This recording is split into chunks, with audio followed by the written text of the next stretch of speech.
कहानी की शुरुआत एक छोटे से कस्बे से होती है, जहां भाषा, बोली और पहचान की जड़ें बहुत गहरी बसी हुई हैं। यह वह इलाका है जहां लोग अपनी मातृभाषा को गर्व से जीते हैं, लेकिन आधुनिकता की बयार और राजनीतिक स्वार्थों ने इस गर्व को धीरे धीरे डर में बदल दिया है। यहाँ का माहौल बहुत कुछ कहता है, मगर कहने से ज्यादा अब सुनने वाले कम बचे हैं। मुख्य पात्र अर्जुन नाम का एक नौजवान है, जो अपने पिता की किताबों की दुकान चलाता है। अर्जुन बचपन से भाषाओं में गहरी रुचि रखता था। वह अलग अलग भाषाओं को सीखने और उनके पीछे छिपे इतिहास को समझने में घंटों बिताता। उसके पिता भाषाओं के संरक्षण में विश्वास रखते थे और हमेशा कहते थे, भाषा सिर्फ संवाद का माध्यम नहीं, बल्कि हमारी आत्मा की आवाज है। अर्जुन के जीवन की दिशा तब बदलती है जब स्थानीय प्रशासन एक नया आदेश निकालता है। अब सरकारी स्कूलों में सिर्फ मुख्य धारा की भाषा में पढ़ाई होगी और स्थानीय भाषाओं को वैकल्पिक कर दिया जाएगा। इससे कस्बे में रोष फैल जाता है। बूढ़े बुजुर्गों को लगता है जैसे उनकी पहचान मिटाई जा रही है। बच्चों की जुबान पर जो लिपियां थीं, अब वे बदलने को मजबूर की जा रही थीं। अर्जुन का मन इस अन्याय से व्यथित होता है। वह देखता है कि उसके ही आस पड़ोस के लोग, जो कल तक गर्व से अपनी भाषा बोलते थे, अब अपने बच्चों को नई भाषा सिखाने की जिद में उनकी जड़ों से काट रहे हैं। वह महसूस करता है कि अगर अभी कुछ नहीं किया गया तो यह बोली, यह संस्कृति आने वाली पीढ़ियों में सिर्फ किताबों में बचेगी, और वह भी तब अगर किताबें बची तो। कस्बे की गलियों में भाषा को लेकर बहसें शुरू हो जाती हैं। अर्जुन के दोस्त, कॉलेज के प्रोफेसर रह चुके जनार्दन बाबू उसे बताते हैं कि यह सिर्फ भाषा का मुद्दा नहीं, बल्कि सत्ता का खेल है। कौन सी भाषा बोली जाएगी, यह तय करता है कि कौन शासन करेगा, कौन पीछे रहेगा। जनार्दन बाबू खुद कई वर्षों से भाषाई संरक्षण की लड़ाई लड़ रहे थे, लेकिन उन्हें हमेशा हाशिए पर डाल दिया गया। अर्जुन फैसला करता है कि वह कुछ करेगा, सिर्फ विरोध नहीं, बल्कि एक ऐसी पहल शुरू करेगा जो लोगों को अपनी भाषा से फिर से जोड़ सके। इसके लिए वह एक ऑनलाइन मंच शुरू करता है, जहां लोग अपनी स्थानीय कहानियां, कविताएं और अनुभव अपनी मातृभाषा में लिखकर साझा कर सकते हैं। शुरुआत में लोग संकोच करते हैं, लेकिन धीरे धीरे यह मंच लोकप्रिय होने लगता है। इस पहल से एक नई ऊर्जा का संचार होता है। स्कूलों के कुछ शिक्षक भी अर्जुन से जुड़ जाते हैं और कक्षा के बाद अतिरिक्त समय में बच्चों को उनकी मातृभाषा में पढ़ाना शुरू करते हैं। अर्जुन की दुकान अब सिर्फ किताबों की नहीं, बल्कि विचारों के आदान प्रदान का केंद्र बन जाती है। वहां भाषाई चर्चा, कविता पाठ और लेखन कार्यशालाएं शुरू होती हैं। लेकिन हर आंदोलन की तरह इस आंदोलन को भी टक्कर मिलती है। स्थानीय विधायक को अर्जुन की गतिविधियां खटकने लगती हैं। उसे लगता है कि यह सब एक राजनीतिक साजिश है जो उनकी छवि को नुकसान पहुंचा सकती है। वे अर्जुन को चेतावनी देते हैं, उसे डराने की कोशिश करते हैं, लेकिन अर्जुन पीछे हटने वाला नहीं है। उसके लिए यह सिर्फ एक व्यक्तिगत लड़ाई नहीं रही, बल्कि पूरे समुदाय की अस्मिता का प्रश्न बन चुकी है। कस्बे में अब दो धड़े बन गए हैं, एक जो भाषा के संरक्षण के साथ है और दूसरा जो बदलाव के नाम पर अपनी जड़ों को त्यागने को तैयार है। अर्जुन के लिए यह समय सबसे कठिन है, लेकिन उसके अंदर विश्वास है कि अगर लोगों को सही से समझाया जाए तो वे अपने अस्तित्व की अहमियत को पहचानेंगे। इसी बीच अर्जुन को एक प्रस्ताव मिलता है। राज्य की एक सांस्कृतिक संस्था उसके मंच को प्रोत्साहन देने को तैयार है, लेकिन शर्त यह है कि वह उसमें कुछ बदलाव करे, जैसे कि अन्य भाषाओं के लिए भी समान मंच बनाए, जिससे एकता की तस्वीर बनाई जा सके। अर्जुन इस प्रस्ताव को लेकर असमंजस में पड़ जाता है। क्या वह अपने मूल उद्देश्य से समझौता करे या अकेले लड़ता रहे? कहानी का यह पहला भाग यहीं तक। अर्जुन की राह कठिन है, लेकिन उसके कदम अब पीछे नहीं हट सकते। आगे के भागों में हम देखेंगे कि वह कैसे इस आंदोलन को बड़ा रूप देता है, क्या-क्या संघर्ष झेलता है और कैसे एक साधारण युवक एक जन जागरूकता का प्रतीक बन जाता है। अर्जुन के मन में उठते द्वंद्व ने उसकी रातों की नींद छीन ली थी। उसे एहसास हो चुका था कि जो लड़ाई उसने शुरू की है वह केवल भावनाओं की नहीं, बल्कि रणनीति, सहनशीलता और दूरदृष्टि की भी मांग करती है। जब सांस्कृतिक संस्था ने प्रस्ताव भेजा था कि मंच को बहुभाषी बनाया जाए, तो उसका उद्देश्य केवल एकता नहीं था। इसके पीछे सत्ता और नियंत्रण की परछाइयां साफ दिखाई दे रही थीं। उसने दिन रात सोचने के बाद यह निर्णय लिया कि वह अपने मंच की मूल आत्मा को नहीं बदलेगा, लेकिन साथ ही वह इस अवसर को भी गंवाना नहीं चाहता था। उसने संस्था को जवाब दिया कि वह मंच को बहुभाषी बनाने के लिए तैयार है, बशर्ते हर भाषा को बराबरी से सम्मान मिले और उसका मूल उद्देश्य मातृभाषा की रक्षा न बदले। इस जवाब ने संस्था के कई सदस्यों को सोच में डाल दिया। कुछ लोग अर्जुन के साहस से प्रभावित हुए, तो कुछ ने इसे ज्यादा बोलने वाले नौजवान का अहंकार मान लिया। लेकिन जो हुआ वह यह कि संस्था की तरफ से फिर कोई प्रतिक्रिया नहीं आई, न स्वीकृति न अस्वीकृति। कस्बे में मीनवाइल हलचल बढ़ रही थी। अर्जुन का मंच अब एक आंदोलन का रूप लेने लगा था। गांवों से लोग अपनी कहानियां भेजने लगे। महिलाएं अपनी दादी नानी की जुबानी कहानियों को लिपिबद्ध कर मंच पर डालने लगी। बच्चे जो कभी मातृभाषा को गंबारू मानते थे, अब उसमें कविताएं लिखने लगे थे। एक नई चेतना का संचार हो चुका था। यह अब केवल एक आंदोलन नहीं रहा था, यह लोगों के जीवन का हिस्सा बन चुका था। लेकिन सत्ता कभी निष्क्रिय नहीं रहती। स्थानीय विधायक, जिन्होंने पहले ही अर्जुन को चेतावनी दी थी, अब अपने राजनीतिक रसूख का इस्तेमाल करने लगे।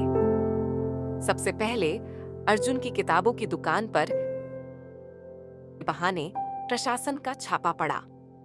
कुछ पुरानी किताबों को रजिस्टर में दर्ज न होने का हवाला देते हुए जुर्माना लगाया गया। अर्जुन ने चुपचाप भुगतान कर दिया, लेकिन यह जान चुका था कि यह बस शुरुआत है। जनार्दन बाबू ने उसे समझाया, जब विचार क्रांति बन जाए तो सत्ता हमेशा डरती है और डर सत्ता को हिंसक बना देता है। इस बीच अर्जुन की माँ, जो अब तक उसके काम को एक जुनून मानती थी, अब चिंता में डूबने लगी। वह चाहती थी कि बेटा कोई नौकरी करे, सुरक्षित जीवन जिए। लेकिन अर्जुन ने उन्हें एक दिन बैठाकर कहा, माँ, क्या आपने कभी सोचा है कि जो कहानियां दादी सुनाती थीं, वो अब किसी को सुनाई नहीं देती? जो गीत आप खेत में गाती थीं, वो अब कोई नहीं गाता? मैं नहीं चाहता कि वो सब खो जाए। मैं चाहता हूं कि हमारी अगली पीढ़ी जान पाए कि उनकी जड़ें कितनी गहरी और सुंदर हैं। अर्जुन की माँ चुप हो गईं। उस रात उन्होंने पहली बार खुद अर्जुन के मंच पर अपनी माँ की एक कहानी रिकॉर्ड कर भेजी। अब आंदोलन की आवाज शहरों तक पहुंचने लगी थी। कुछ पत्रकारों ने इस पहल को भाषा के योद्धा की कहानी कहकर प्रकाशित किया। एक ऑनलाइन पोर्टल ने अर्जुन का इंटरव्यू लिया, जहां उसने विस्तार से बताया कि यह केवल भाषा की बात नहीं, पहचान, आत्मसम्मान और सांस्कृतिक धरोहर की लड़ाई है। पर जैसे जैसे आंदोलन फैलने लगा, अंदरूनी चुनौतियां भी उभरने लगीं। कुछ लोग मंच का इस्तेमाल अपनी जातिगत पहचान को बढ़ावा देने के लिए करने लगे। वे भाषा की आड़ में अपने राजनीतिक एजेंडे चलाने लगे। अर्जुन के लिए यह सबसे बड़ी चुनौती थी, अपने आंदोलन की पवित्रता को बनाए रखना। वह अपने मंच पर एक संदेश जारी करता है, यह मंच भाषा का है, किसी धर्म, जाति, वर्ग या विचारधारा का नहीं।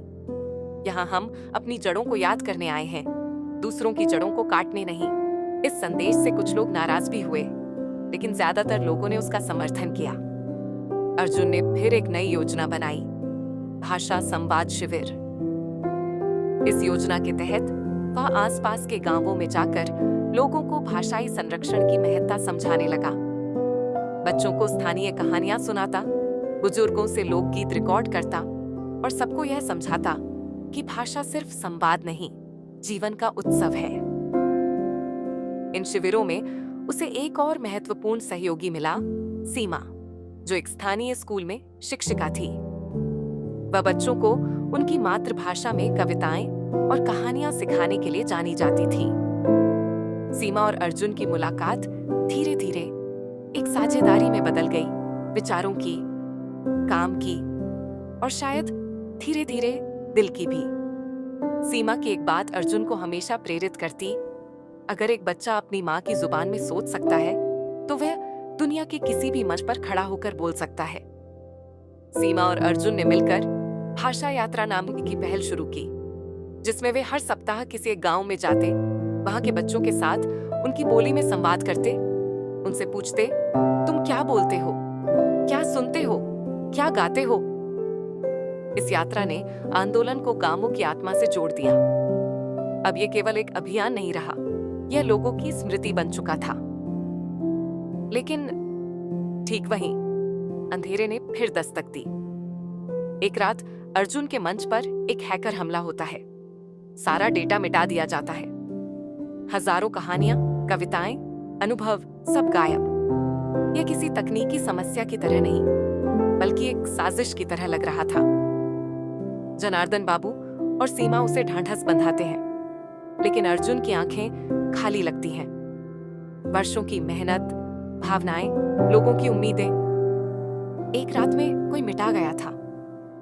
कहानी का यह भाग यहीं तक। अब देखना यह है कि क्या अर्जुन फिर से खड़ा हो पाएगा? क्या वह अपने आंदोलन को बचा पाएगा? क्या यह लड़ाई सिर्फ बाहरी ताकतों से है, या भीतर के डर और टूटते विश्वास से भी? प्लेटफॉर्म पर हुए साइबर हमले ने अर्जुन को तोड़ दिया था। जब उसने पहली बार मंच बनाया था, तब उसका उद्देश्य सिर्फ अपनी मातृभाषा की सेवा करना था। अब वह मंच सिर्फ एक वेबसाइट नहीं, बल्कि हजारों लोगों की भावनाओं का संग्रह बन चुका था। जब उसने देखा कि सब कुछ मिटा दिया गया है, कहानियां, कविताएं, बुजुर्गों की आवाजें, बच्चों की मासूम कल्पनाएं, तो उसे लगा जैसे किसी ने एक पूरा जिंदा इतिहास ही जला डाला हो।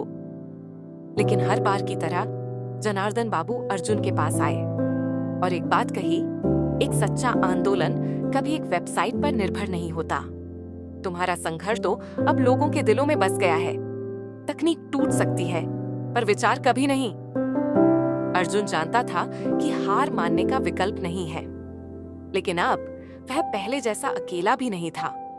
सीमा, जो अब उसके अभियान की मुख्य साझेदार बन चुकी थी, ने तुरंत एक आपात बैठक बुलाई। उस बैठक में आंदोलन से जुड़े तमाम सहयोगी शामिल हुए। स्कूल के शिक्षक, गांवों के उत्साही युवा, लेखन में रुचि रखने वाले छात्र और कुछ बुजुर्ग, जिन्हें यह सब किसी नई आजादी की तरह लगता था।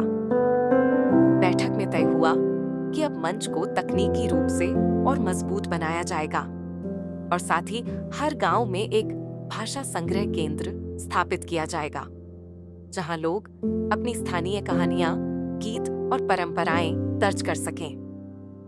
यह संग्रह डिजिटल भी होगा और कागज पर भी, ताकि अगर तकनीक फेल हो जाए तो संस्कृति फिर भी जिंदा रहे। अर्जुन ने एक नई टीम गठित की, जिसमें तकनीक के जानकार युवा भी थे, भाषाविद भी और सामुदायिक नेता भी। इस टीम का काम था मंच को फिर से बनाना, और पहले से भी व्यापक रूप में। नई योजना के अनुसार मंच को बहुभाषी नहीं, बल्कि बहु उत्सवमयी बनाया जाएगा। मतलब हर भाषा को अपना मंच, अपनी पहचान मिलेगी, लेकिन सबका साझा उद्देश्य होगा भाषाओं का संरक्षण। इस प्रक्रिया के दौरान अर्जुन ने एक गहरा निर्णय लिया। अब वह केवल इंटरनेट तक सीमित नहीं रहेगा। उसने एक छोटा सा मोबाइल वाहन खरीदा, जिसे भाषा रथ नाम दिया गया। यह रथ गांव-गांव जाकर वहां की स्थानीय भाषा में कार्यक्रम करेगा, बच्चों से संवाद करेगा, लोकगीत इकट्ठा करेगा और सभी को यह एहसास दिलाएगा कि भाषा ही आत्मा की अभिव्यक्ति है। इस रथ की शुरुआत एक बड़े आयोजन से हुई, जिसे भाषा उत्सव नाम दिया गया। इस उत्सव में दूर-दूर से लोग आए। छोटे बच्चे अपनी बोली में कविताएं सुनाते, महिलाएं अपने पुराने गीत गाती और बुजुर्ग अपने अनुभव बांटते। ऐसा लगने लगा मानो लोग वर्षों की चुप्पी तोड़कर फिर से बोलने लगे थे, अपने अंदाज में, अपनी लय में। इस उत्सव के बाद आंदोलन को एक नया नाम मिला, भाषाई हो। यह सिर्फ एक नाम नहीं, बल्कि एक पुकार बन गई। हर गांव में जब अर्जुन और उसकी टीम पहुंचती, बच्चे यही कहते, भाषाई हो आ गया। ये नाम अब लोगों की जुबान पर था, अखबारों की सुर्खियों में था और सबसे ज्यादा सत्ता के कानों में चुभ रहा था। स्थानीय विधायक अब आंदोलन को सीधे तौर पर राजनीतिक साजिश कहने लगे थे। उन्होंने इसे विकास विरोधी विचारधारा कहा। उन्होंने दावा किया कि ऐसे आंदोलन सिर्फ जातीय भेदभाव को बढ़ाते हैं और एकता को तोड़ते हैं। लेकिन अब लोग जाग चुके थे। गांव के प्रधान, पंचायत के सदस्य, यहां तक कि स्कूल के प्रिंसिपल भी अर्जुन का साथ देने लगे थे। उन्हें समझ आ चुका था कि यह आंदोलन किसी के विरुद्ध नहीं, बल्कि अपनी पहचान के पक्ष में था। इसी दौरान राज्य सरकार ने एक नया आदेश निकाला। राजकीय स्कूलों में मातृभाषा को केवल वैकल्पिक विषय के रूप में पढ़ाया जाएगा। प्राथमिक शिक्षा सिर्फ राजकीय भाषा में दी जाएगी। यह आदेश आंदोलन के खिलाफ सीधी चोट थी। अर्जुन और उसकी टीम ने इसका विरोध करने का निर्णय लिया, लेकिन वह विरोध सिर्फ नारों और रैलियों तक सीमित नहीं था। उन्होंने भाषा का अधिकार अभियान चलाया, जिसके अंतर्गत वे बच्चों और अभिभावकों से हस्ताक्षर एकत्र करते, जनप्रतिनिधियों को ज्ञापन देते और सोशल मीडिया पर जागरूकता फैलाते। सीमा ने इसमें अहम भूमिका निभाई। उसने स्कूल में माता पिता की बैठक बुलाई और समझाया कि जब बच्चे अपनी मातृभाषा में सोच सकते हैं, तो वे बाकी सब कुछ और बेहतर तरीके से समझ सकते हैं। धीरे धीरे आंदोलन एक व्यापक शिक्षा अभियान में बदल गया। पर जैसे जैसे यह आंदोलन बढ़ता गया, अर्जुन की व्यक्तिगत जिंदगी पर इसका असर दिखने लगा। उसके कई पुराने दोस्त उससे कटने लगे थे। कुछ रिश्तेदारों ने कहना शुरू कर दिया कि वह राजनीति के चक्कर में पड़ गया है। आर्थिक स्थिति भी कमजोर होने लगी थी। किताबों की दुकान अब केवल आंदोलन का केंद्र बन गई थी। व्यापार लगभग ठप था। लेकिन इन सब के बीच अर्जुन को जो सबसे अधिक ऊर्जा देता था, वह था लोगों का प्यार। जब एक बूढ़ी महिला अपने पोते की लिखी मातृभाषा की कविता पढ़कर रो पड़ी, जब एक छोटे बच्चे ने भाषाई हो के गीत की अपनी धुन बनाई, जब एक गांव ने अपने स्कूल का नाम बदलकर मातृभाषा विद्यापीठ रख दिया, तो अर्जुन को लगता उसकी हर थकान मिट गई। लेकिन एक रात जब वह अकेले भाषा रथ में बैठा, तो उसने खुद से पूछा, क्या मैं वाकई कुछ बदल पा रहा हूं या बस एक प्रतीक बनकर रह गया हूं? कहानी का यह भाग यहीं तक। अर्जुन अब अपनी सबसे बड़ी परीक्षा की ओर बढ़ रहा है, आत्मसंदेह की परीक्षा, अकेलेपन की लड़ाई और उस पहचान की रक्षा की जो अब एक पूरे समुदाय की उम्मीद बन चुकी है। अर्जुन की आंखों के सामने अब दो दुनिया थीं। एक जहां बच्चे अपनी मातृभाषा में मुस्कुराते हुए कविता सुनाते थे, और दूसरी जहां सरकारी फरमान उनके शब्द छीनने पर तुला था। अंदर ही अंदर वह एक ऐसे संघर्ष से गुजर रहा था जो अब केवल समाज या राजनीति से नहीं, बल्कि अपने ही भीतर उठते सवालों से जुड़ा था। क्या यह सब सच में कुछ बदल पाएगा? क्या मेरा किया काम लोगों की जिंदगियों में स्थायी असर छोड़ पाएगा? क्या लोग कुछ महीनों बाद सब भूलकर फिर उसी रास्ते पर चल देंगे जहां भाषा का कोई मोल नहीं? ये प्रश्न उसकी आत्मा को झकझोर रहे थे। सीमा ने महसूस किया कि अर्जुन अंदर से टूटने लगा है। उसने एक दिन बहुत सहज तरीके से उससे पूछा, तुम्हें पता है ना, जब बीज बोया जाता है तो वह तुरंत फल नहीं देता। कई बार तो वह मिट्टी में सालों छुपा रहता है और फिर एक दिन फूटकर पेड़ बन जाता है। तुम जो कर रहे हो वह भी ऐसा ही बीज है, बस धैर्य रखो। सीमा की बातों में वह गहराई थी जो अर्जुन को फिर से खड़ा करने लगी। उसी दिन उसने एक नई रणनीति पर काम शुरू किया, भाषा साथी अभियान। यह अभियान केवल स्कूलों और गांवों तक सीमित नहीं था। अर्जुन ने अब शहरों को लक्ष्य बनाना शुरू किया। उसने देखा कि शहरों में रहने वाले ग्राम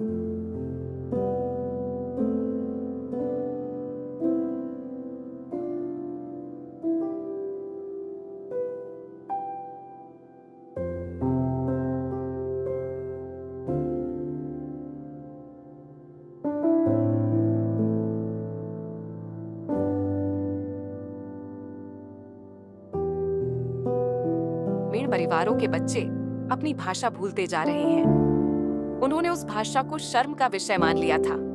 इसीलिए भाषा साथी एक ऐसा कार्यक्रम था जहां शहरों में रहने वाले बच्चों को उनकी मातृभाषा में संवाद करने के लिए प्रशिक्षित किया जाता और उनके माता पिता को समझाया जाता कि भाषा आधुनिकता की दुश्मन नहीं बल्कि उसकी नींव हो सकती है। इस अभियान के लिए कई स्वयं सेवक सामने आए। सीमा ने शिक्षिकाओं का एक समूह बनाया जो सप्ताहांत में बच्चों के साथ मातृभाषा में संवाद करती। अर्जुन ने सोशल मीडिया पर एक दिन मातृभाषा में बोलो चैलेंज चलाया, जिसमें लोगों से अपील की गई कि वे कम से कम एक दिन अपनी मातृभाषा में ही बातचीत करें। इस चुनौती ने एक नई हलचल पैदा कर दी। युवाओं ने वीडियो बनाकर साझा किए, माताओं ने अपने बच्चों के साथ गीत गाकर डाले और कुछ दफ्तरों ने अपने कर्मचारियों को प्रोत्साहित किया कि वे हर शुक्रवार को मातृभाषा दिवस मनाएं। पर जहां एक ओर समर्थन बढ़ रहा था, वहीं दूसरी ओर राजनीतिक हमले तेज हो गए थे। स्थानीय विधायक ने एक भाषण में अर्जुन और उसकी टीम को विभाजनकारी विचारधारा फैलाने वाला बताया। उन्होंने कहा कि एकता की भाषा छोड़कर क्षेत्रीय संकीर्णता को बढ़ावा दिया जा रहा है। अर्जुन जानता था कि अब इस मुद्दे को लोग या तो पूरी समझ से अपनाएंगे या पूरी गलतफहमी से विरोध करेंगे। उसने एक और महत्वपूर्ण कदम उठाया, एक खुला पत्र राज्य सरकार को। उसमें लिखा गया, भाषा न तो राजनीति का औजार है, न केवल भावुकता का विषय। यह मनुष्य की स्मृति, उसकी परंपरा और उसके स्वाभिमान का केंद्र है। मातृभाषा को शिक्षा से हटाना आत्मा को शरीर से काटने जैसा है। कृपया इस पर पुनर्विचार करें। पत्र को मीडिया में जगह मिली, सोशल मीडिया पर वह वायरल हुआ, लेकिन सरकार की तरफ से फिर वही चुप्पी। इसी बीच अर्जुन को एक सम्मेलन में बुलावा मिला, राष्ट्रीय स्तर का भाषाई विमर्श सम्मेलन। वहां देश भर से भाषाविद, लेखक, शिक्षाविद और समाज सेवी आए थे। अर्जुन को भी अपने आंदोलन पर बोलना था। जब वह मंच पर पहुंचा तो सैकड़ों लोग खामोशी से उसकी तरफ देख रहे थे। अर्जुन ने कोई भाषण नहीं पढ़ा, बस अपने अनुभव साझा किए। उसने बताया कि कैसे एक भाषा केवल उच्चारण नहीं बल्कि जीवन शैली होती है। कैसे एक बच्चा जब अपनी दादी की बोली भूलता है तो वह उस स्नेह को भी खो देता है जो केवल भाषा के जरिए ही व्यक्त हो सकता था। उसके भाषण ने वहां उपस्थित कई लोगों की आंखें नम कर दी। सम्मेलन के बाद कई शिक्षाविदों ने उससे संपर्क किया और राज्य सरकार पर दबाव बनाने की बात कही। अब अर्जुन का आंदोलन राष्ट्रीय चर्चा में आ चुका था, लेकिन संघर्ष अभी पूरा नहीं हुआ था। सरकार ने एक नया अध्यादेश जारी किया। अब प्राथमिक शिक्षा के पहले 2 वर्षों में मातृभाषा की अनुमति रहेगी, लेकिन उसके बाद अनिवार्य रूप से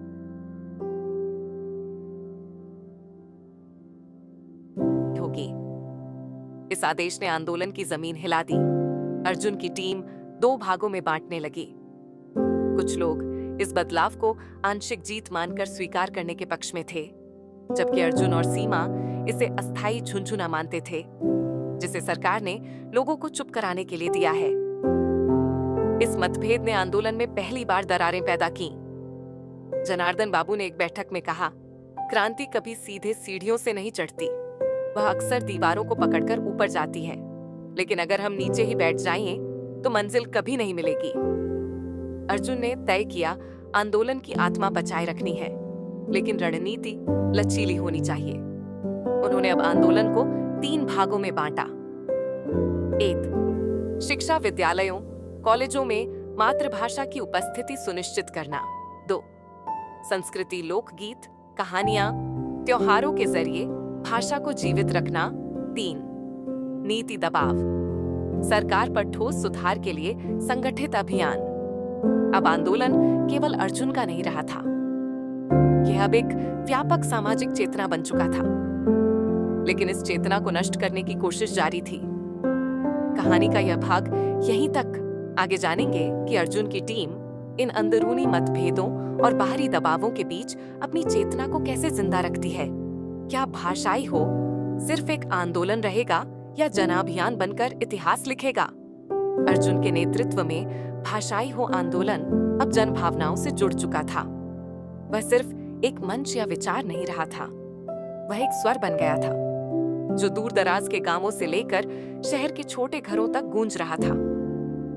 फिर भी अर्जुन जानता था कि यह केवल आवाज उठाने से नहीं होगा। असली जीत तब होगी जब नीति बदलेगी। राज्य सरकार का नया आदेश, जिसमें मातृभाषा को सिर्फ प्रारंभिक वर्षों तक सीमित कर दिया गया था, अर्जुन को मंजूर नहीं था। लेकिन टीम के कुछ सदस्यों को यह समझौता स्वीकार्य लगने लगा था। वे इसे एक राजनीतिक जीत मानने लगे थे। इस मतभेद ने आंदोलन की धार को कमजोर करना शुरू किया। सीमा, जो हमेशा अर्जुन के साथ रही थी, इस मोड़ पर और अधिक स्पष्ट थी। उसने कहा, अगर हम अभी थक गए तो वे यही समझेंगे कि जनता को सिर्फ थोड़ी राहत चाहिए, अधिकार नहीं। हमें रुकना नहीं है, बल्कि और गहराई से काम करना है। उसकी बातों ने अर्जुन को फिर से जागरूक किया। उन्होंने आंदोलन के 3 स्तंभों को फिर से मजबूत करने की योजना बनाई: शिक्षा, संस्कृति और नीति दबाव। शिक्षा में क्रांति। अर्जुन ने यह तय किया कि अगर सरकार मातृभाषा में शिक्षा देने से पीछे हट रही है, तो वे खुद उस खाली जगह को भरेंगे। उन्होंने गैर सरकारी शैक्षणिक संस्थानों, शिक्षक संगठनों और ग्राम पंचायतों के साथ मिलकर जन पाठशालाएं शुरू की। ये वे स्कूल थे जहां बच्चों को उनकी मातृभाषा में पढ़ाया जाता था। गणित, विज्ञान, इतिहास, सब कुछ उनकी अपनी बोली में। यह प्रयोग बहुत सफल हुआ। गांवों के माता पिता, जो पहले अपने बच्चों को स्कूल भेजने से झिझकते थे, अब उन्हें खुशी खुशी भेजने लगे थे। उन्हें अब ऐसा लगने लगा था कि बच्चे केवल पढ़ नहीं रहे, बल्कि खुद को समझ भी पा रहे हैं। इन स्कूलों की गतिविधियों को सोशल मीडिया के जरिए पूरे देश में प्रचारित किया गया। एक विशेष डॉक्यूमेंट्री सीरीज भी बनाई गई, भाषा की पाठशाला, जिसे शहरों में भी सराहा गया। सांस्कृतिक पुनर्जागरण संस्कृति आंदोलन का दूसरा स्तंभ था। अर्जुन की टीम ने भाषा महोत्सवों को गांवों और कस्बों में नियमित रूप से शुरू किया। हर उत्सव में कविता पाठ, लोकगीत, लोकनाट्य और कहानी लेखन प्रतियोगिताएं होती। इन आयोजनों में बच्चों और बुजुर्गों की भागीदारी सबसे ज्यादा होती। कुछ ऐसे गीत और कहानियां भी सामने आने लगीं जो अब तक केवल स्मृति में ही बची थीं। टीम ने इनका संकलन करना शुरू किया और एक किताब सीरीज शुरू की, अपनी बोली की बात। हर जिले की अपनी एक किताब बनाई जाती थी, जिसमें उस क्षेत्र की लोक संस्कृति, शब्द, कथाएं और परंपराएं दर्ज होती। यह एक साहित्यिक और सामाजिक क्रांति बन गई। नीति दबाव और जन दबाव। तीसरे स्तंभ में अर्जुन ने नीतिगत स्तर पर काम करने के लिए एक रणनीतिक समिति बनाई। इसमें वकील, शिक्षाविद, पत्रकार और समाजशास्त्री शामिल थे। इस समिति ने राज्य विधानसभा में याचिकाएं प्रस्तुत की, न्यायालय में जनहित याचिकाएं दायर की और राष्ट्रीय शिक्षा आयोग के सामने विस्तृत सुझाव रखे। इस पहल का असर हुआ। राष्ट्रीय मीडिया ने भाषाई हो को अब तक का सबसे प्रबल भाषाई आंदोलन घोषित कर दिया। कुछ विश्वविद्यालयों ने अपने पाठ्यक्रमों में मातृभाषा संरक्षण को शामिल किया और राज्य के कुछ युवा विधायकों ने विधानसभा में खड़े होकर सरकार की नीति पर प्रश्न उठाए। अब सरकार की बेचैनी बढ़ने लगी थी। उन्होंने अर्जुन पर व्यक्तिगत हमले शुरू किए। उनके सोशल मीडिया अकाउंट्स की जांच की गई, पुराने पोस्ट को तोड़ मरोड़ कर प्रस्तुत किया गया और उन पर समाज में वैमनस्य फैलाने के झूठे आरोप लगाए गए। लेकिन जन समर्थन इतना मजबूत था कि ये प्रयास विफल रहे। एक और बड़ा कदम। अब अर्जुन ने एक ऐसा निर्णय लिया जो इस आंदोलन को नए स्तर पर ले गया। उन्होंने घोषणा की, हम अब अपनी मातृभाषा में एक स्वतंत्र न्यूज पोर्टल शुरू करेंगे, जहां सिर्फ ग्रामीण खबरें, स्थानीय भाषाओं में कहानियां और भाषा से जुड़ी गतिविधियों को प्रकाशित किया जाएगा। इस पोर्टल का नाम रखा गया बोल अपनी बोली। इस पोर्टल ने कम समय में बड़ी लोकप्रियता हासिल की। अब गांव का व्यक्ति भी अपने मुद्दे अपने शब्दों में देश के सामने रख पा रहा था। यह प्लेटफॉर्म बना तो भाषा सिर्फ साहित्य का विषय नहीं रही, वह अब जनसंचार का माध्यम बन गई। अर्जुन ने इसे एक स्वाभाविक विस्तार माना।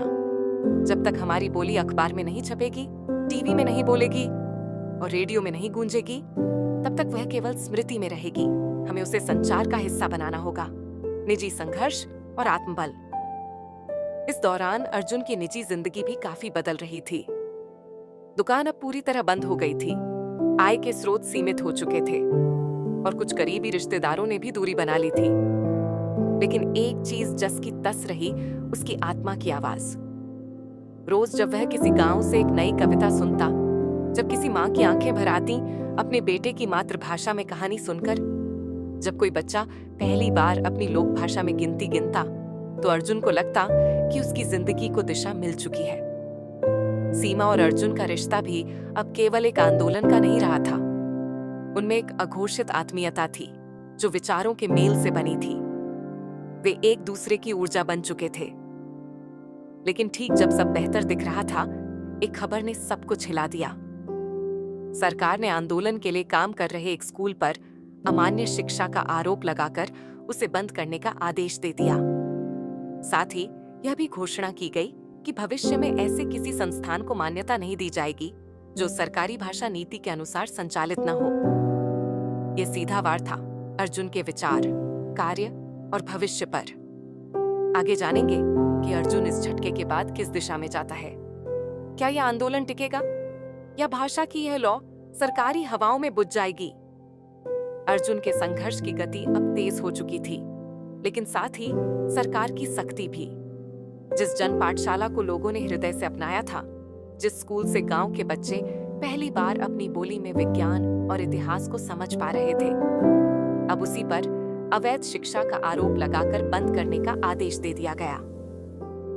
यह सिर्फ एक संस्थान को बंद करने की बात नहीं थी, यह उस विचार को दबाने की कोशिश थी जिसने गांव-गांव को जगाया था। अर्जुन कुछ पल के लिए शांत हो गया। इतने वर्षों की तपस्या, इतने लोगों की मेहनत, इतने बच्चों के उजाले अब सब एक आदेश से मिटा दिए जा रहे थे। लेकिन उसने हार नहीं मानी। उसने सोचा, अगर कोई शक्ति विचार को मिटाने की कोशिश करती है, तो वह स्वयं अपनी सीमाएं घोषित करती है। सीमा ने तुरंत सभी शिक्षकों, कार्यकर्ताओं और स्वयं सेवकों की एक बैठक बुलाई। उसने कहा, अगर हमें जमीन पर काम नहीं करने दिया जाएगा, तो हम आसमान में गूंजेंगे। हमारी आवाज अब सिर्फ गांव में नहीं, इंटरनेट पर, समाचारों में, अंतर्राष्ट्रीय मंचों तक पहुंचेगी। हम एक ईमेल नहीं, एक आंदोलन बन चुके हैं। अर्जुन ने यह घोषणा की, अब हम मातृभाषा को संविधान के अनुच्छेद 21 के अंतर्गत मूल अधिकार के रूप में मान्यता दिलाने की मांग करेंगे। यह सिर्फ संस्कृति नहीं, शिक्षा का अधिकार है और इस अधिकार के लिए अब हम उच्चतम न्यायालय का दरवाजा खटखटाएंगे। न्याय की लड़ाई। देश की सर्वोच्च अदालत में एक जनहित याचिका दायर की गई, जिसमें यह मांग की गई कि प्राथमिक शिक्षा में मातृभाषा को अनिवार्य किया जाए और मातृभाषा आधारित निजी शैक्षणिक संस्थानों को सरकारी मान्यता दी जाए। यह याचिका पूरे देश में सुर्खियों में आ गई। राष्ट्रीय और अंतर्राष्ट्रीय भाषाविदों ने इस कदम का समर्थन किया। विश्वविद्यालयों में छात्रों ने भाषाई अधिकारों पर संगोष्ठियां आयोजित की। उन्हें भी अपने निजी लेखों में यह विचार व्यक्त किया कि यह याचिका संविधान के मूल उद्देश्यों से मेल खाती है। पर अदालत की प्रक्रिया धीमी थी। तारीखें मिल रही थीं, बहसें हो रही थीं, लेकिन निर्णय नहीं आ रहा था।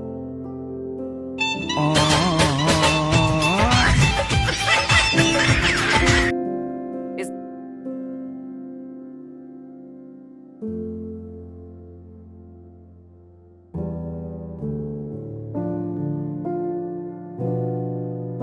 दौरान अर्जुन ने एक और मोर्चा खोला, जन पंचायत भाषा घोषणा पत्र। यह एक तरह की शपथ थी जो गांव की पंचायतें लेती कि वे अपने क्षेत्र में मातृभाषा को प्राथमिक संवाद और शिक्षा की भाषा बनाएंगी। धीरे धीरे सैकड़ों पंचायतें इस पहल में जुड़ गईं। हर जगह एक ही नारा गूंजता था, अपनी बोली, अपना अधिकार, सरकार की नई चाल। सरकार ने जब देखा कि आंदोलन न दब रहा है, न थक रहा है, तो उन्होंने एक नई रणनीति अपनाई। एक सरकारी समिति बनाई गई जिसने भाषा विकास योजना नाम से एक नया प्रस्ताव रखा, जिसमें कहा गया कि सरकार हर जिले में भाषा संग्रहालय बनाएगी, जहां लोक भाषा की कहानियां, गीत, नाटक और वस्त्रों की झलक दी जाएगी। अर्जुन को यह बात बहुत खटकने लगी। उसने स्पष्ट कहा, जब भाषा जीवित है तो उसे संग्रहालय में क्यों बंद किया जा रहा है? भाषा कोई कलाकृति नहीं जो दीवार पर टांग दी जाए। यह तो सांस है, जीवन है, संवाद है। अगर आप उसे जिंदा रखना चाहते हैं तो उसे जिंदगी का हिस्सा बनाइए, पाठ्यक्रम में शामिल कीजिए, बातचीत का माध्यम बनाइए। मीडिया में फिर से बहस छिड़ गई। क्या भाषा को संग्रहालय में बंद करना ही संरक्षण है? क्या सरकार केवल प्रतीकात्मकता कर रही है? क्या अर्जुन की मांग व्यवहारिक है या आदर्शवादी? एक और झटका। इसी बीच एक और घटना ने आंदोलन को झकझोर दिया। एक प्रमुख स्वयंसेवक देवकीनंदन, जिन्हें गांव-गांव में बोली बाबा कहा जाता था, का अचानक हृदयाघात से निधन हो गया। उनकी मौत से आंदोलन में शोक की लहर दौड़ गई। देवकीनंदन ने गांवों में 50 से अधिक बच्चों को लोक भाषा में पढ़ना लिखना सिखाया था। उनका सपना था हर बच्चा अपनी भाषा में कविता लिखे।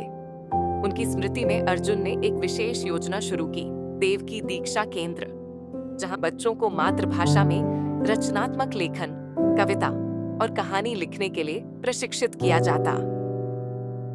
इस योजना ने एक भावनात्मक ऊर्जा पैदा की। अब माताएं अपने बच्चों को इन केंद्रों में भेजती, दादियां पोतों को लोक कथाएं सुनाती और गांव के बुजुर्ग मिलकर एक नई पीढ़ी को भाषा की थाती सौंपने लगे। न्यायालय का पहला संकेत। महीनों की लड़ाई के बाद सर्वोच्च न्यायालय ने एक प्रारंभिक टिप्पणी की।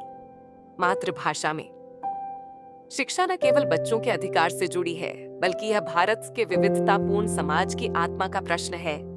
इस विषय को गहराई से समझा जाना चाहिए। यह टिप्पणी जीत नहीं थी, लेकिन उम्मीद थी। अर्जुन और उसकी टीम फिर से सक्रिय हो गई। उन्होंने एक शपथ पत्र तैयार किया जिसमें लाखों लोगों के हस्ताक्षर थे, जिनमें कहा गया कि अगर सरकार नहीं मानेगी तो हम अपनी बोली में शिक्षा का वैकल्पिक ढांचा खड़ा करेंगे। अंतर्निहित बदलाव। इन सबके बीच एक और परिवर्तन हो रहा था। वह था समाज का धीरे धीरे बदलता दृष्टिकोण। अब शहरों में भी कुछ स्कूलों ने लोक भाषा सप्ताह मनाना शुरू कर दिया। शहरी माता पिता, जो पहले अंग्रेजी या हिंदी को ही श्रेष्ठ मानते थे, अब पूछने लगे थे, क्या हमारी भाषा में भी सीखना संभव है? अर्जुन को यह सबसे बड़ा संकेत लगा कि आंदोलन सही दिशा में जा रहा है। अब वह थकता नहीं था, अब वह रुकता नहीं था, क्योंकि उसे पता था कि जब एक समाज अपनी जुबान को पहचान लेता है, तब वह खुद को पहचानने लगता है। आगे जानेंगे कि न्यायालय का निर्णय क्या आता है। क्या सरकार झुकेगी या आंदोलन और तेज होगा?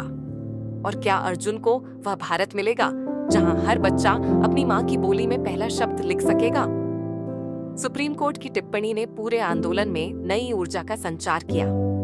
ये सिर्फ शब्द नहीं थे, बल्कि न्यायपालिका से मिला वो पहला संकेत था, जिसने अर्जुन और उसकी टीम को यकीन दिलाया कि वे अकेले नहीं हैं। लेकिन जीत अभी दूर थी और रास्ता अब और भी जटिल होता जा रहा था। नीति और नियत की टकराहट। सरकार की ओर से एक नई अधिसूचना जारी की गई, जिसमें कहा गया कि भाषा का प्रयोग सीमित समय के लिए शिक्षा के पूरक के रूप में किया जा सकता है, परंतु शिक्षा का मुख्य माध्यम वही भाषा होगी जो राष्ट्रीय या अंतरराष्ट्रीय स्तर पर संप्रेषणीय हो।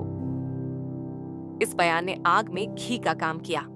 अर्जुन ने एक जनसभा में कहा, जब भाषा को सीमित करने की बात आती है तो यही सरकार संस्कृति का गुणगान करती है, लेकिन जब उसे शिक्षा का आधार बनाने की बात आती है तो वही भाषा बोझ लगने लगती है।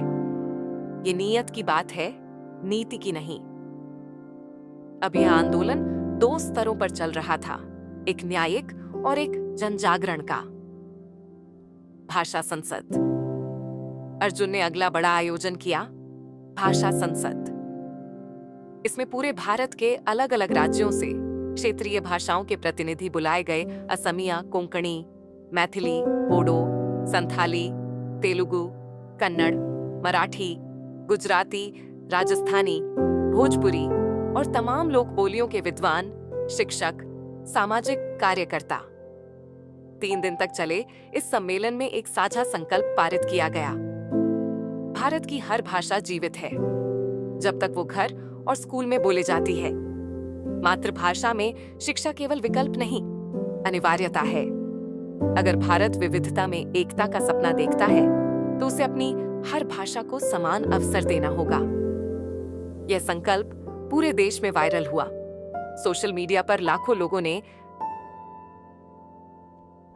माँ की बोली, माँ का अधिकार ट्रेंड किया। कवियों, लेखकों और कलाकारों ने भी इस मुहिम को खुले तौर पर समर्थन दिया। व्यक्तिगत मोर्चे पर परीक्षा। इसी दौरान अर्जुन के परिवार पर भी दबाव बनने लगा था। उसकी माँ, जो पहले से बीमार चल रही थी, आंदोलन की वजह से अर्जुन को कम समय दे पा रही थी। एक दिन सीमा ने अर्जुन से कहा, तुम दूसरों की मातृभाषा को बचा रहे हो, लेकिन अपनी माँ की चुप्पी को अनसुना कर रहे हो। ये वाक्य अर्जुन के सीने में तीर बनकर चुभा। उसने कुछ दिन अपने परिवार के साथ बिताने का निर्णय लिया। माँ के पास बैठकर उसने वर्षों बाद उनकी बोली में उनसे लंबी बातें की, उनके बचपन की, उनकी कहानियों की, उनके स्वप्नों की। माँ की आंखें नम थीं, लेकिन उनमें गर्व भी था। उन्होंने कहा, अगर तू समाज की माँओं की भाषा बचा रहा है तो मैं तुझसे कुछ नहीं कहूंगी। तू बस खुद की भाषा मत भूलना। यह एक गहरा आशीर्वाद था जिसने अर्जुन को फिर से भीतर से मजबूत कर दिया। सुप्रीम कोर्ट में ऐतिहासिक सुनवाई। आखिरकार सुप्रीम कोर्ट ने याचिका पर अंतिम सुनवाई की तारीख घोषित कर दी। उस दिन पूरे देश की निगाहें कोर्ट पर थीं। लाखों लोग लाइव कवरेज देख रहे थे। अर्जुन की ओर से वरिष्ठ वकील ने यह तर्क रखा कि संविधान का अनुच्छेद 21 से प्रत्येक बच्चे को गुणवत्तापूर्ण शिक्षा का अधिकार देता है। कई शोध यह साबित कर चुके हैं कि मातृभाषा में पढ़ाई करने वाले बच्चों की बौद्धिक और रचनात्मक क्षमता अधिक होती है। जब तक बच्चा अपने पहले शब्दों में शिक्षा नहीं लेगा, तब तक वह ज्ञान के साथ आत्मीयता नहीं जोड़ पाएगा। सरकार यदि मातृभाषा आधारित शिक्षा को हतोत्साहित करती है तो यह एक प्रकार की सांस्कृतिक असमानता है। सरकारी वकील ने भी अपने पक्ष में तर्क दिए, जैसे वैश्विक प्रतिस्पर्धा, संपर्क की एकरूपता और मानकीकरण की आवश्यकता। जजों ने गहन विचार विमर्श के बाद कहा, हम यह मानते हैं कि शिक्षा मातृभाषा में होनी चाहिए, खासकर प्रारंभिक वर्षों में। यह न केवल संवैधानिक दृष्टिकोण से उचित है, बल्कि बाल मनोविज्ञान की दृष्टि से भी अनिवार्य है। सरकार को निर्देशित किया जाता है कि वह एक नीति प्रारूप प्रस्तुत करे जिसमें मातृभाषा आधारित शिक्षा को समावेशित किया जाए। निर्णायक विजय या प्रारंभ। यह निर्णय निश्चित रूप से एक ऐतिहासिक जीत थी। पूरे देश में पटाखे फूटे, गांव-गांव में उत्सव हुए। अर्जुन को अनेक विश्वविद्यालयों ने आमंत्रित किया। अंतर्राष्ट्रीय संगठनों ने भी प्रशंसा की। लेकिन अर्जुन का स्वर विनम्र था। उसने कहा, यह जीत अंतिम नहीं है। यह तो बस पहला पन्ना है उस किताब का जो हम आने वाली पीढ़ियों के लिए लिख रहे हैं। अब हमें नीतियों को जमीन पर उतारना है। यह आंदोलन तब सफल होगा जब कोई बच्चा डॉक्टर, इंजीनियर या वैज्ञानिक अपनी बोली में पढ़कर बन सके। एक संकल्प की शुरुआत। सीमा ने प्रस्ताव रखा कि अब हर गांव में भाषा मंदिर की स्थापना की जाए। एक ऐसा स्थान जहां सप्ताह में एक दिन लोक भाषा की कक्षा हो, साहित्य पढ़ा जाए, लोक गीत गाए जाएं और बुजुर्ग अपनी कहानियां बच्चों को सुनाएं। अर्जुन ने इसका समर्थन किया और कहा, यह आंदोलन अब सरकारों से आगे है। यह अब जन आत्मा का विषय बन चुका है। अगर हम हर घर में एक भाषा की लौ जला दें तो हमें किसी सत्ता से मांग नहीं करनी पड़ेगी। सुप्रीम कोर्ट के फैसले ने पूरे देश में एक नई आशा की लहर जगा दी थी।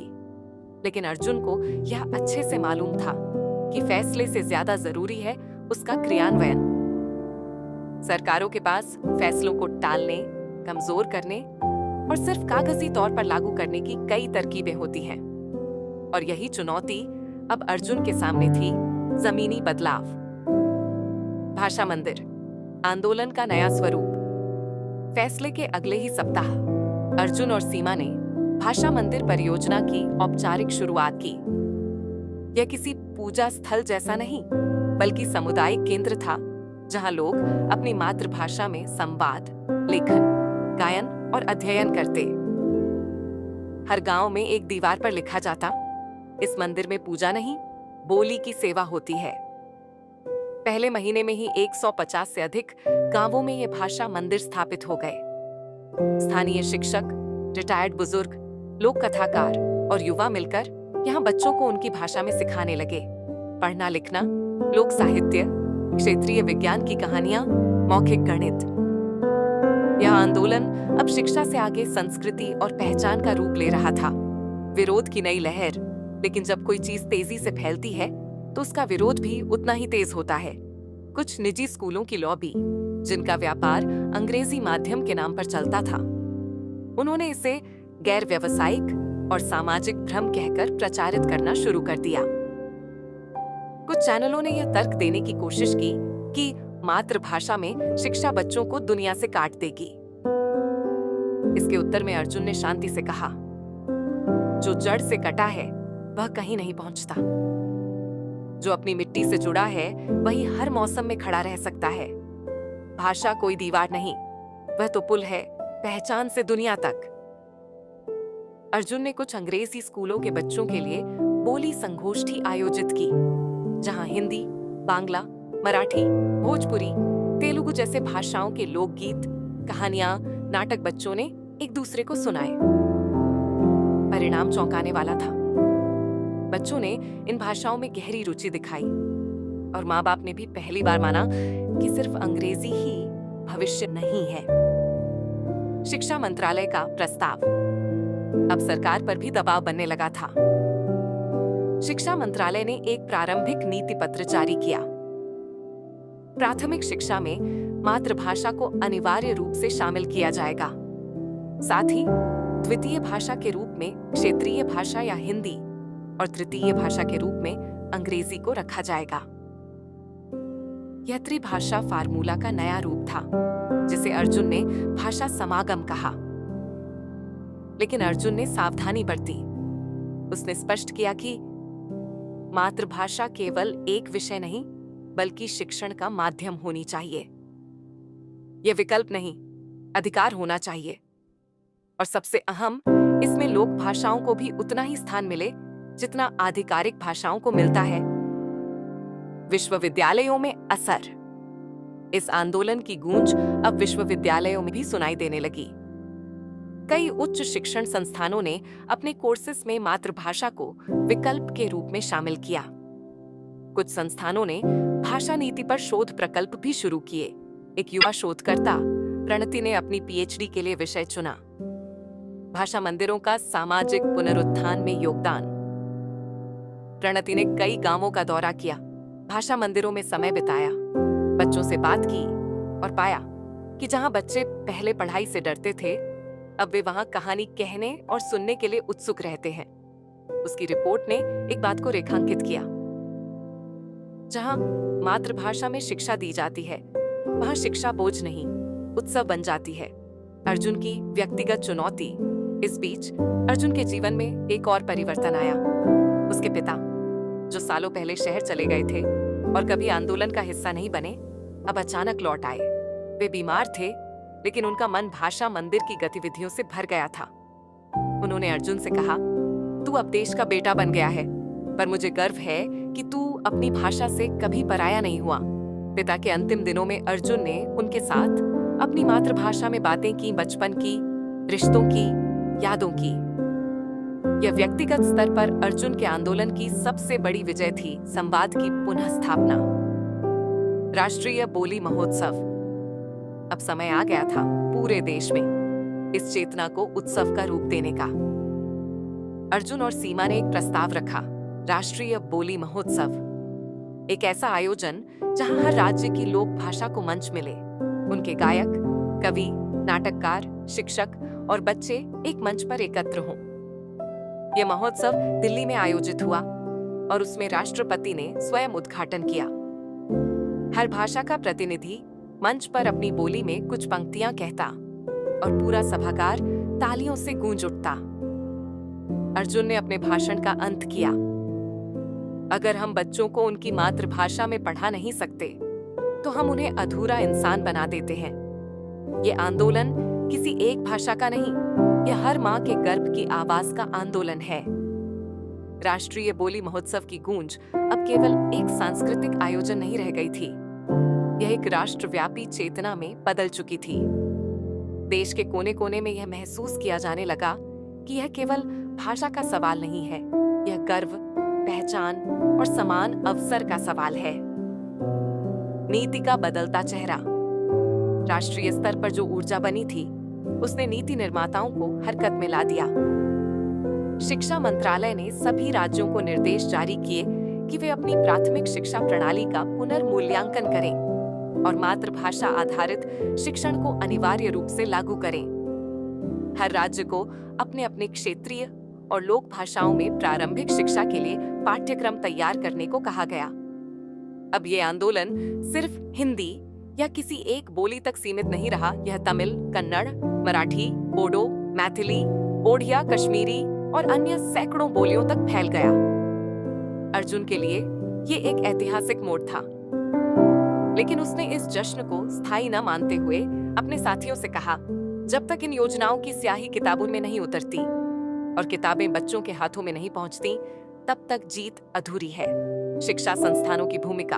अब सरकारी और गैर सरकारी संस्थानों को इस दिशा में कार्य करने का दायित्व सौंपा गया। भाषा विशेषज्ञों, बाल मनोवैज्ञानिकों और स्थानीय शिक्षकों की एक बड़ी टोली बनाई गई। नई किताबें तैयार की जाने लगी, जो केवल भाषा सिखाने वाली नहीं, बल्कि उसी भाषा में विज्ञान, गणित, सामाजिक अध्ययन पढ़ाने योग्य हों। ऑडियो विजुअल की सामग्री तैयार होने लगी, ताकि जिन भाषाओं की लिपि नहीं है, वहां मौखिक परंपरा से भी शिक्षा दी जा सके। शिक्षक प्रशिक्षण कार्यक्रम शुरू हुए, ताकि वे मातृभाषा में प्रभावी रूप से पढ़ा सकें। इन कार्यों के संचालन के लिए एक राष्ट्रीय निकाय गठित किया गया, भारतीय भाषाई शिक्षा परिषद, जिसमें अर्जुन को विशेष सलाहकार की भूमिका दी गई। निजी स्कूलों का परिवर्तन। जिन निजी स्कूलों ने शुरुआत में आंदोलन का विरोध किया था, उनमें भी अब परिवर्तन की हवा बहने लगी थी। अभिभावकों का दबाव, मीडिया की सकारात्मक भूमिका और कोर्ट के फैसले ने मिलकर इन संस्थानों को सोचने पर मजबूर कर दिया। कुछ अग्रणी स्कूलों ने अब एक नई नीति अपनाई। कक्षा 1 से 3 तक बच्चों को मातृभाषा आधारित होम क्लास देना, हर सप्ताह बोलियों का दिन आयोजित करना, जहां बच्चे अपनी भाषा में कहानियां और कविताएं प्रस्तुत करें। माता पिता को भी स्कूल में आमंत्रित कर उनके अनुभव साझा करना। इन प्रयासों का एक अप्रत्याशित परिणाम सामने आया, छात्रों की उपस्थिति और रुचि में उल्लेखनीय वृद्धि। मीडिया की बदलती भूमिका। मीडिया, जो शुरुआत में आंदोलन को संवेदनात्मक लेकिन अव्यावहारिक कहकर खारिज करता रहा था, अब इस आंदोलन को भारत की नई सांस्कृतिक क्रांति की संज्ञा देने लगा। टीवी चैनलों पर क्षेत्रीय भाषा में बच्चों की कहानियां, कविताएं, भाषण दिखाए जाने लगे। रेडियो ने लोक भाषाओं में शिक्षा कार्यक्रम शुरू किए। समाचार पत्रों ने अपनी वेबसाइट पर स्थानीय बोली सेक्शन शुरू किया। इस बदलाव को देखकर अर्जुन ने कहा, मीडिया अब आंदोलन का मुख नहीं, उसका दर्पण बन गया है। अंतर्राष्ट्रीय मंच पर प्रशंसा। अर्जुन को यूनेस्को से आमंत्रण मिला। वह पेरिस में होने वाले एक सम्मेलन में भारत के भाषा आधारित शिक्षा मॉडल पर बोलने गया। उसने कहा, अगर कोई बच्चा दुनिया की भाषाओं में बोलने से पहले अपनी माँ की बोली में सोच सके, तो वह केवल शिक्षित नहीं, जागरूक और जड़ों से जुड़ा नागरिक बनेगा। यूनेस्को ने इस मॉडल को ग्लोबल गुड प्रैक्टिस के रूप में मान्यता दी। अर्जुन का नया प्रस्ताव। भारत लौटकर अर्जुन ने एक और विचार प्रस्तुत किया, बोली बैंक। यह एक डिजिटल मंच होता, जिसमें भारत की हर बोली के शब्द, कहावतें, गीत, कहानियां और व्याकरण एकत्र की जाती। इसका उद्देश्य केवल भाषा को संरक्षित करना नहीं, बल्कि उन्हें अगली पीढ़ियों के लिए जीवंत और प्रासंगिक बनाए रखना था। इस प्रस्ताव को अभूतपूर्व समर्थन मिला। स्कूल, कॉलेज, विश्वविद्यालय और स्वयंसेवी संगठन इस परियोजना में भाग लेने लगे। सीमा की नई भूमिका।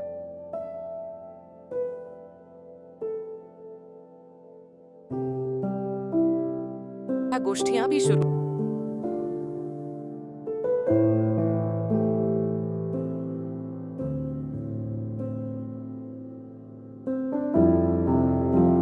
दिल में आग लगी, जिसमें किसी का अपमान नहीं हुआ, लेकिन हर किसी को सम्मान मिला। और सबसे बड़ी बात, इसने साबित किया कि भारत की ताकत उसकी विविधता में है, न कि एकरूपता में। भाषाई हो अब सिर्फ एक नारा नहीं, एक राष्ट्रीय चेतना है।